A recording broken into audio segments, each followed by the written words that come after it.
ক্ষেতের বাঁধাকপি, পুকুরের মাছ, ক্ষেতের ডাঁটা, ক্ষেতের লাউ, মিষ্টি কুমড়া, ক্ষেতের ফুলকপি। সব ফরমালিন মুক্ত। পুতুরা পুতুরার বউ বিয়াই, মেয়ে আর মেয়ের জামাই কত যে খুশি হইব না। তাড়াতাড়ি চলো, তা না হলে মাছ নষ্ট হয়ে যাবে। ও চলো চলো।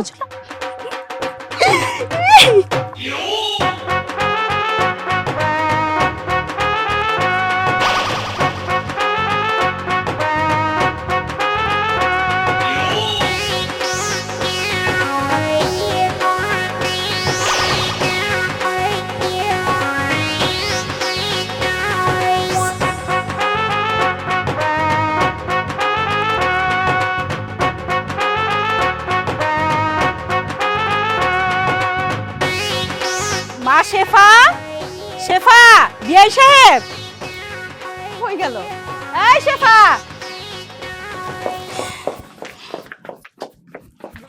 আসসালামু আলাইকুম ভাই। কেমন আছো মা? ভালো আছি। দেখো পুকুরের মাছ, ক্ষেতের সব শাক সবজি নিয়ে আসছি। কি খুশি হও নাই? খুশি কেন হব না, অনেক খুশি হয়েছি। কি নিয়ে এসেছেন এসব? আন দেখি। সিলভার মাছ দেখেছো? আমাদের জন্য আমাদের মা ওই সিলভার মাছ নিয়ে এসেছে, যেই মাছ আমাদের বাসার চাকররাও খায় না। আর কি নিয়ে এসেছেন দেখি? লাউ। লাউ, স্বাদের লাউ নিয়ে এসেছে, আমাদেরকে ভালোবেসে লাউ খাওয়াবে। আর কি আছে দেখি দেখি। ও, মিষ্টি লাউ। তাই এতটুকু? এটা দিয়ে আমাদের সবার মুখ মিষ্টি করে দিবে বাবা। বাবা দেখুন তো, আপনার বিয়াই আপনার জন্য কি নিয়ে এসেছে। ওমা তাই তো। এই সর সর সর সর সর। কিগুলো? ও ডাটা। আমার বিয়ানের মতনই বুড়া ডাটা, শেষ, একেবারে মরে গেছে। আর এগুলো কি? ওরে আল্লাহ, এটা তো মনে হয় আমার চেয়েও বয়সে বড়। এগুলো তো মরে গেছে গা। এটি নিয়েছেন কেন আম করে খাওয়াইতে? আরে আক্কেল আপনার। এটা কি? ওরে পাতা কপি, আমার বাড়ির গরুও খায় না। এই আনছেন না, রাখেন আপনার খাওন। বাবা, আপনারা আমার বাবা মাকে সম্মান করতে না পারেন, অপমান করার অধিকার তো আপনাদের নাই। রাখো তোমার বচন। কি জিনিস নিয়ে আইছে? সে সম্মান রাখার কোনো জায়গা রাখছে? এসব কি নিয়ে এসে আমার বাড়িতে? এই সব নিয়ে আসার পরে তারা যে এখনো আমার বাসার সামনে রাখছি, এইটাই বেশি। বাবা, ছোট বউয়ের কথা শুনে মনে হচ্ছে এখন তাদেরকে নিয়ে ডাইনিং টেবিলে বসিয়ে ভালো মন্দ খাওয়াবো। যেসব নিয়ে এসেছে এতে করে তো এই বাসায় এক গ্লাস পানি খাওয়ার যোগ্যতা রাখে না। ভাবি, চুপ থাক, কিছু বলার দরকার নাই। কি বলবে? হ্যাঁ, কি বলবে আপনার মেয়ে? যেসব নিয়ে এসেছেন না, এসবে আপনার মেয়ের নাক কাটা গিয়েছে। আপনার মেয়ের বলার মতো ভাষা আছে যে কিছু বলবে? এগুলা শেফা, বলছি না কথা বলিস না। একটা কাজ করি, আমরা তাদেরকে বরণডালা দিয়ে সাজিয়ে ঘরে তুলে রাখি। এলাকার মানুষ সিসি করবে। অন্তত পক্ষে বিয়ে বাড়িতে আসতে গেলে হাতে করে মিষ্টি মন্ডা মিঠাই আনতে হয়, আরো কত কিছু। তা না বাসি পচা পান্তা পড়ে থাকা জিনিস টুকিয়ে টুকিয়ে এনেছে মনে হয় বাজার থেকে। আস্তাগফিরুল্লাহ। সূর্য, তুমি দেখতে পাচ্ছ যে শেফা! আমাকে সবাই মিলে অপমান করছে, তুমি কোনো কথা বলছো না কেন? চুপ করো, যা সত্যি ওরা তাই বলছে। এরকম বাবা মাকে নিয়ে বড়াই করে বলতা আমার বাবা কোটিপতি। হ্যাঁ, লজ্জা করে তোমার? আরে কোটিপতি, ছেঁড়া শাড়ি পরে এসেছে, গায়ে আবার গামছা, দেখে তো মনে হয় ভদ্রলোক রিক্সা চালায়। হ্যাঁ, মেয়েকে ঘুষিয়ে দিয়েছেন বড়লোক বাড়ি দেখে, তাই না? ফকির নিজানি কোথাকার, আবার এসেছে সিলভার কাপ মাছ দিয়ে। সি সি সি, মাছে মাছ, মাছিতে খেয়ে ফেলছে মাছ। একদম ঠিক কথা। শুনে, একটা মানুষের বাসায় বেড়াইতে গেলেও একটু বেশভূষা ঠিক করে যেতে হয়। আপনি যে আইলেন, মানুষে কি ভাবলো আমার বাড়িতে ফকির মিসকিন আইছে, তাও আবার পোষা আমার সামগ্রী নিয়ে। বাবা, আপনি কাদেরকে কি বলছেন? ওরা যে ভালো পোশাক পরে আসবে সেটা কেনার সামর্থ্য ওদের আছে যে ভালো পোশাক কিনে সেটা পরে আসবে? আর ওদের তো মান সম্মানই নেই। মান সম্মান যদি থাকতো মেয়ের শ্বশুর বাড়ি এসব নিয়ে আর এসব পোশাকে আসতে পারতো না। হয়েছে মা, অনেক কথা শুনছি, ঠিকই বলছো। আমাদের তো মান সম্মানই নাই। অনেক শখ ছিল মায়াডারে দেখার জন্য, কি অবস্থায় আছে, কেমন আছে, তাই আইছিলাম। আর পুকুরের মাছ খেতে শাকসবজি নিয়ে আসছিলাম, মনে করছিলাম তোমরাতে খুশি হইবা। যা পাওয়ার আমরা পাইছি। দাও চাবিটা দাও। জামাই বাবাজি, বিয়ের সময় তো তোমার কিছু দিতে পারি নাই, তাই তোমার জন্য একটা গাড়ির চাবি নিয়ে এসেছিলাম। গাড়ির চাবি?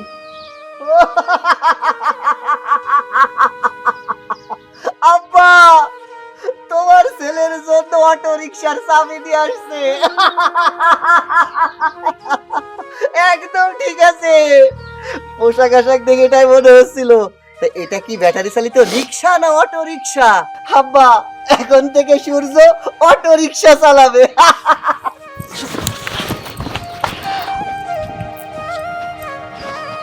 মা, তোমরা একটু বসো, আমি তোমাদের জামাইয়ের সাথে একটু কথা বলে আসি। আচ্ছা।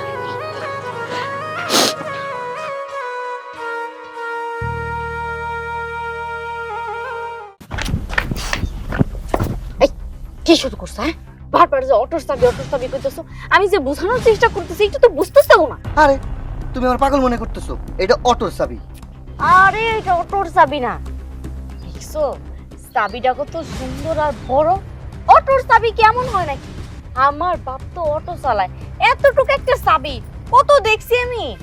কিন্তু এইটা কত সুন্দর চাবি, এইটা তো অটোর চাবি হইতেই পারে না। হ্যাঁ, অটোর চাবি হইতেই পারে না। এইটা অটো নাইলে ভ্যান গাড়ির চাবি, যেটা যে ব্যাটারি দিয়া চলে না, এইটাই হইব।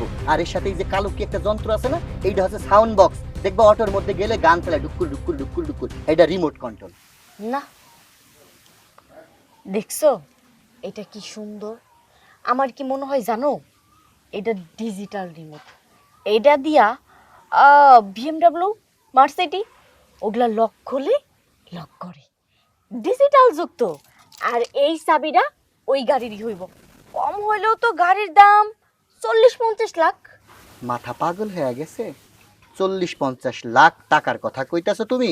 হ্যাঁ, সেরা জুতা পায়ে দিয়া পচা মাছ নিয়ে আসা বাড়ির মধ্যে, আর তুমি এটা বিএমডব্লিউ 40-50 লাখ টাকা, 40 টাকা পকেটে নাই, 40-50 লাখ টাকার গাড়ি নিয়ে আইবো? হ্যাঁ, দেখো এত বাহাদুরি কইরো না, বুঝছো? আমি যেটা কইতাছি সেটাই হইব। আমার কেন জানি মনে হইতাছে যে এটা বড় সড়ো গাড়িরই চাবি, এটা কোনো ছোট গাড়ির চাবি না। এক কাজ করো, ওনার সাথে ভালো ব্যবহার করো আর জানার চেষ্টা করো যে এই গাড়িটা কই আছে। গাড়িটা দেখলেই তো বুঝবা যে আসলে ওনাগো কি আছে আর কি নাই। আচ্ছা, তাহলে গোয়েন্দা হইতে হইব না? ধুর, আমার এগুলো আর ভালো লাগে না। তারপর তুমি যেহেতু কইতাছো এটা তাইলে অটোর চাবি না, এটা তাইলে গাড়ির চাবি, তাইলে গাড়িটা কই, এটা তো দেখা লাগবো না? তাইলে এখন কি করা যায়? কি আবার করবা, ভালো ব্যবহার কইরা আগে জানবা গাড়িটা কই আছে। হ্যাঁ, তাহলে এটাই করি, চলো চলো।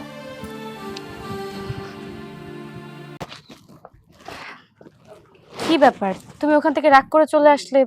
আমার বাবা মাকে অপমান না করলে কি পারতে না? ও, তোমার বাবা মাকে আমি অপমান করবো কেন? তোমার আব্বা মাকে তো আমি চুমা দিব, চুমা। এই, কি বলছিলা তুমি? হ্যাঁ, আমার কি বলছিলা?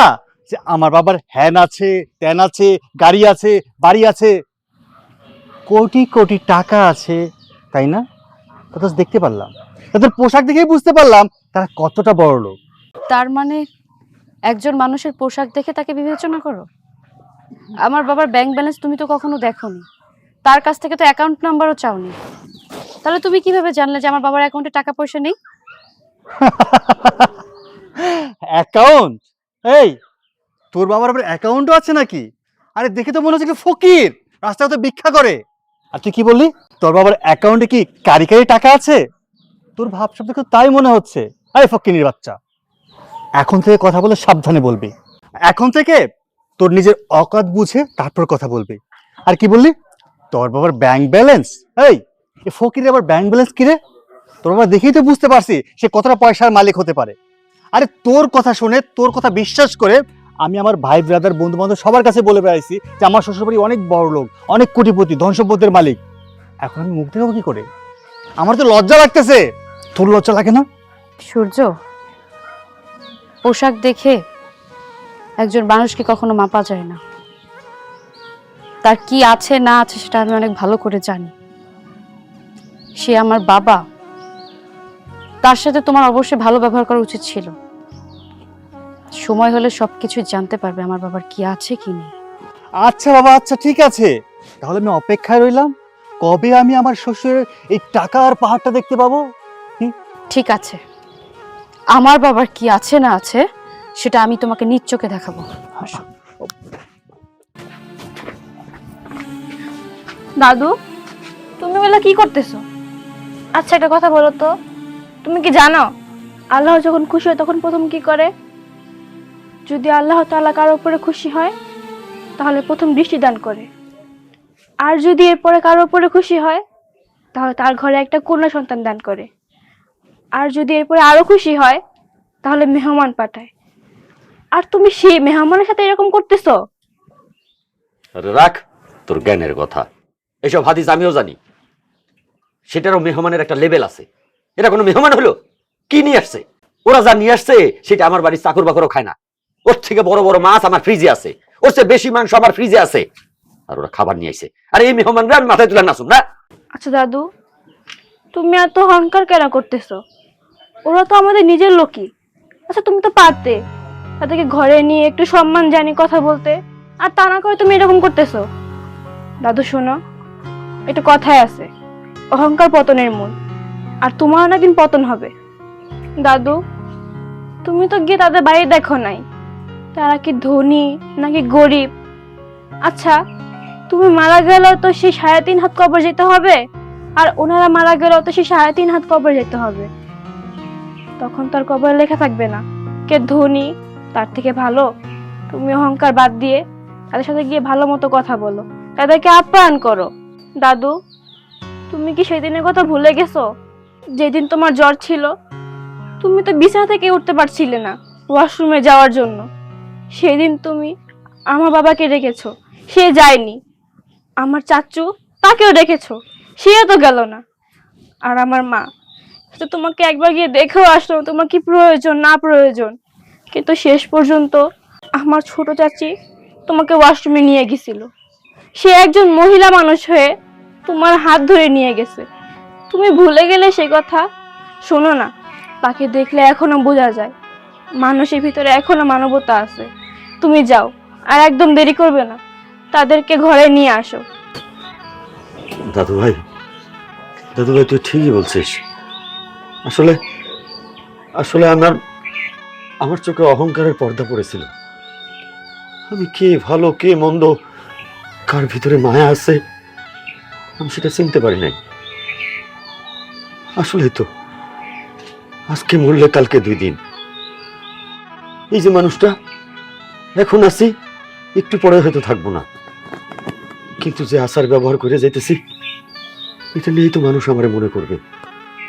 কথায় আছে, এমন জীবন তুমি করিও গঠন, মরিলে হাসিবে তুমি কাঁদিবে ভুবন।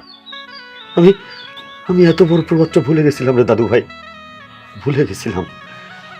এই জন্য অহংকারে আমি মানুষকে মানুষ মনে করি নাই, আমি অতিথিকে অতিথি মনে করি নাই। তুই একটা ছোট্ট মানুষ হয়ে আমার চোখ খুলে দিছস। চল দাদু ভাই, আমরা ওদেরকে যাইতে দিব না, আমরা ওদেরকে আটকামু, বাড়িতে মজা করে খামু, তারপরে সবাই মিলে অগো বাড়িতে যাবো, আইস অনেক আনন্দ করবো। চল চল।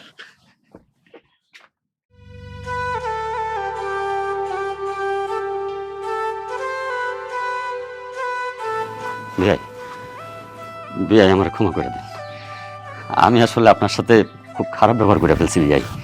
বিয়াই এই ছোট্ট মেয়েটা আমার চোখ খুলে দিছে।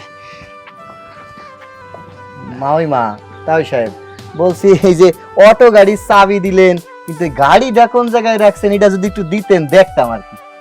ও গাড়ি দেখবেন? হ্যাঁ হ্যাঁ, আসেন আমার সাথে, চলেন। আসেন।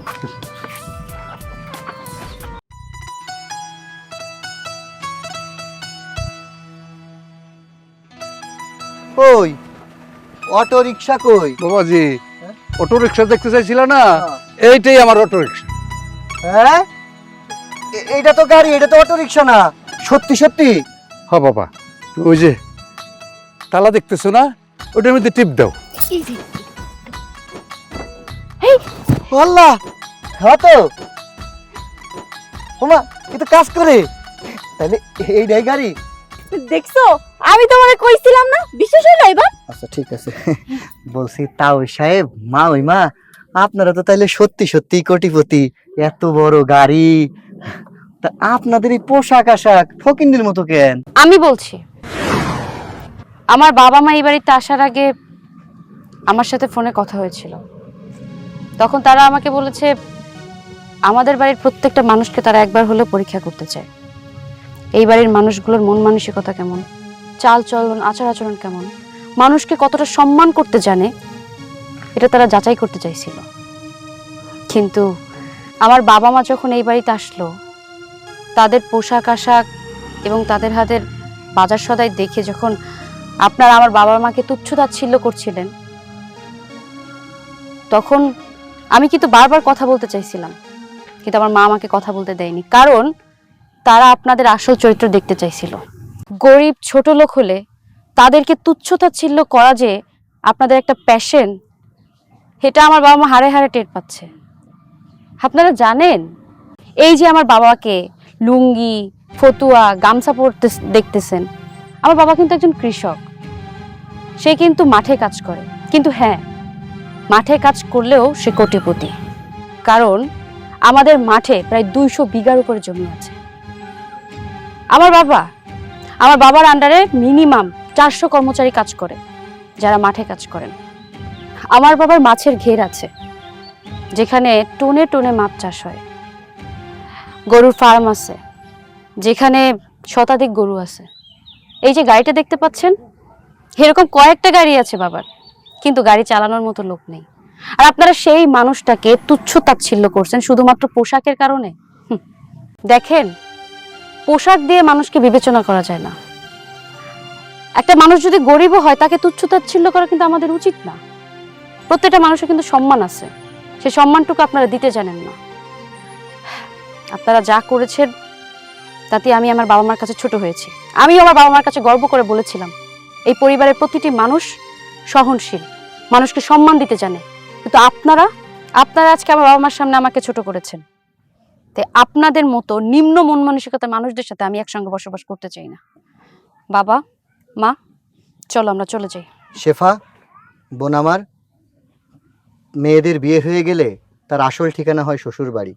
এই বাড়ি থেকে তুমি সহ মাওই মা, তাওই সাহেব কেউ যাচ্ছে না। এটাই হবে আজকের নাটকের শেষ দৃশ্য। আমরা আর কোনো দৃশ্য বাড়াতে চাই না। কি ঠিক তো?